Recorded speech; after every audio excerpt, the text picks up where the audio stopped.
Construction industry सबसे पुराने कुछ व्यवसायों में से एक है, जो कि 14वीं शताब्दी के आसपास इसे बेहतर रेवेन्यू के लिए अच्छा व्यवसाय नहीं माना जाता था, क्योंकि ये लायबिलिटी प्रतीत होती थी। आज के समय आते आते जब कनेक्टिविटी और इंफ्रास्ट्रक्चर बढ़ा, तो कंस्ट्रक्शन जो व्यवसाय है इसकी ज़रूरत हमें समझ में आई। उसके बाद ये जो व्यवसाय है इसका आकलन एक रेवेन्यू के लिए एक बेहतर व्यवसाय में से किया जा रहा है। तो आप यदि कंस्ट्रक्शन के व्यवसाय पर आना चाहते हैं तो आज का वीडियो आपके लिए है। मैं सौरभ तिवारी प्रोस्पेक्ट लीगल के इस चैनल से आपको आज मूलभूत आवश्यकता और क्या आपको कंस्ट्रक्शन व्यवसाय में आने के लिए ज़रूरत है, इसके बारे में मैं चर्चा करूँगा। तो सबसे पहले मैं बताऊंगा आपको इसका क्या मार्केट ओवरव्यू है। तो जो कंस्ट्रक्शन का व्यवसाय है वो भारत में एक बढ़ता हुआ व्यवसाय है, जिसका कंपाउंड एनुअल ग्रोथ रेट लगभग 10% के आसपास है। आने वाले समय में 10% के हिसाब से देखा गया है कि 2022 से 2027 तक ये इसी दर से आगे बढ़ेगा। आगे के समय के लिए यदि आप ये व्यवसाय चुनना चाहते हैं तो ये बहुत ही अच्छा अवसर है आपके लिए। जो युवा वर्ग है, जो युवा सिविल इंजीनियर्स पास हो रहे हैं, वो उनके लिए एक जॉब बहुत बड़ी समस्या के रूप में आगे आ रहा है, क्योंकि सैलरी का इंक्रीमेंट ना हो पाना, किसी भी एक पद पर बहुत समय के लिए पदस्थ होना, ये बहुत बड़ी समस्याएं हैं। बाकी सेक्टर से ज़्यादा मार इंजीनियर्स के लिए सिविल कंस्ट्रक्शन के व्यवसाय में पड़ी है। इसलिए ये वीडियो आप देखें, इससे आपको जानकारी मिलेगी कि कैसे आप एक कंस्ट्रक्शन के व्यवसाय को स्टार्ट कर सकते हैं और किस तरह आप ऊंचाइयों पर जा सकते हैं। तो मार्केट ओवरव्यू मैंने आपको बताया। कंस्ट्रक्शन जो इंडस्ट्री है, इसके जो की पॉइंट्स हैं जो आपको जानना ज़रूरी है। जो कंस्ट्रक्शन जो व्यवसाय है, इसका राष्ट्र में जीडीपी में जो योगदान है वो 5% के आसपास है, और जो सकल स्थायी पूंजी निर्माण में इसका योगदान 78% है। चूँकि ये व्यवसाय एसेट्स में ज़्यादा डील करता है, इसलिए ये 78% है। तो ये बहुत चौंकाने वाला आंकड़ा नहीं है। इसके बाद आते हैं इसके की प्लेयर्स कौन हैं। तो कंस्ट्रक्शन जो व्यवसाय है, इसमें की प्लेयर्स के तौर पर L&T तमिलनाडु को देखा जाता है। उसके बाद टाटा प्रोजेक्ट्स लिमिटेड है, जिसने अच्छा व्यवसाय स्थापित किया हुआ है।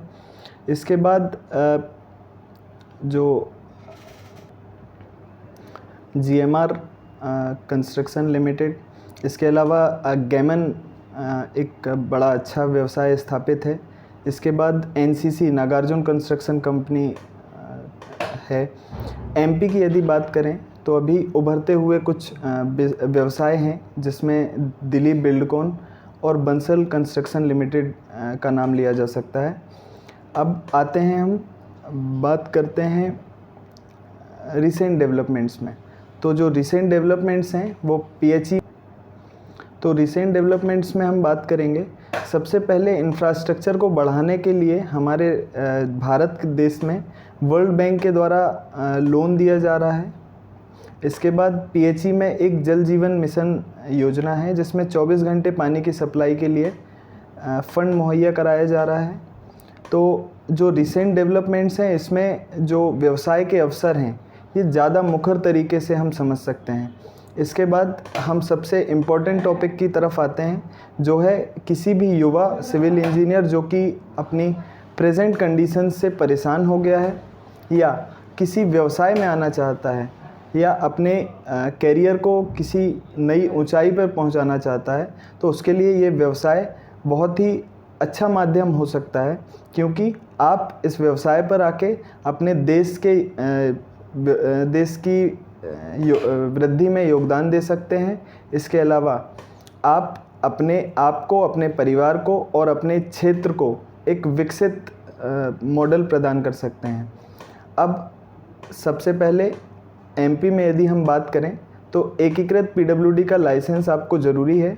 आपके पास एकीकृत लाइसेंस है तो आप एमपी टेंडर्स में जाकर 60 से ज़्यादा डिपार्टमेंट के काम निविदा के माध्यम से ले सकते हैं। ऐसे ही जितने भी राज्य हैं और केंद्र शासित प्रदेश है, किसी भी जगह आप कंस्ट्रक्शन का व्यवसाय चालू कर सकते हैं।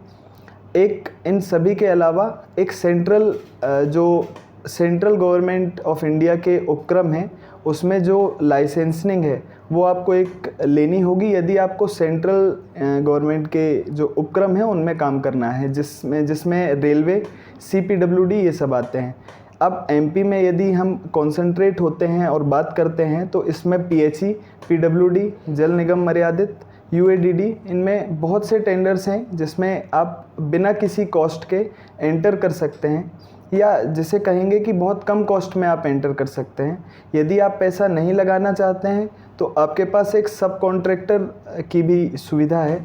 हाँ, आपके पास इसी लाइसेंस में सबसे पहले ये देखा गया था कि 3 भाग में आपको लाइसेंस मिलता था। पहला ए कैटेगरी, बी कैटेगरी और सी कैटेगरी, जो कि कार्य की लागत के हिसाब से बांटे गए थे। अभी जो एकीकृत पीडब्ल्यूडी लाइसेंसिंग चल रही है उसमें आपको ऐसा कोई भी भार नहीं दिया गया है। आपको एक ही लाइसेंस लेना है, उसमें आप पूरे कार्य कर सकते हैं। हाँ, डिपार्टमेंट के अनुसार आपको एक प्री क्वालिफिकेशन जो क्राइटेरिया है वो क्रॉस करना होगा। वो हर डिपार्टमेंट के लिए अलग अलग है। जैसे ब्रिज यदि पीडब्ल्यूडी डिपार्टमेंट का आप बनाते हैं तो उसमें 5 करोड़ है, पीएचई में 50 लाख है। तो ऐसे करके आपको एक प्री क्वालिफिकेशन का क्राइटेरिया आपको देखना होगा।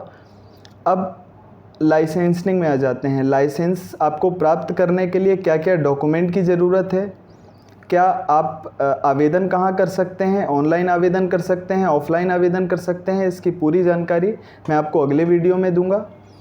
इसमें एक पॉइंट मैं और जोड़ना चाहता हूँ, यदि कोई महिला व्यवसायी है जो कि एमपी की मूल निवासी हैं तो उसके लिए ये लाइसेंस फ्री ऑफ कॉस्ट बिना किसी फ़ीस के आपको मुहैया होगा। तो ये आपके लिए भी एक अवसर है कि आप बहुत अच्छे से अपना व्यवसाय चालू कर सकते हैं, क्योंकि उसमें आपको कोई भी फंडिंग नहीं लानी है। तो यदि लाइसेंसिंग से जुड़ी या फिर इस वीडियो से संबंधित आपको कोई और क्वेरी हो तो आप हमारे टिकट सिस्टम में अपनी क्वेरी जनरेट कर सकते हैं। उसकी लिंक आपको नीचे डिस्क्रिप्शन में मिल जाएगी।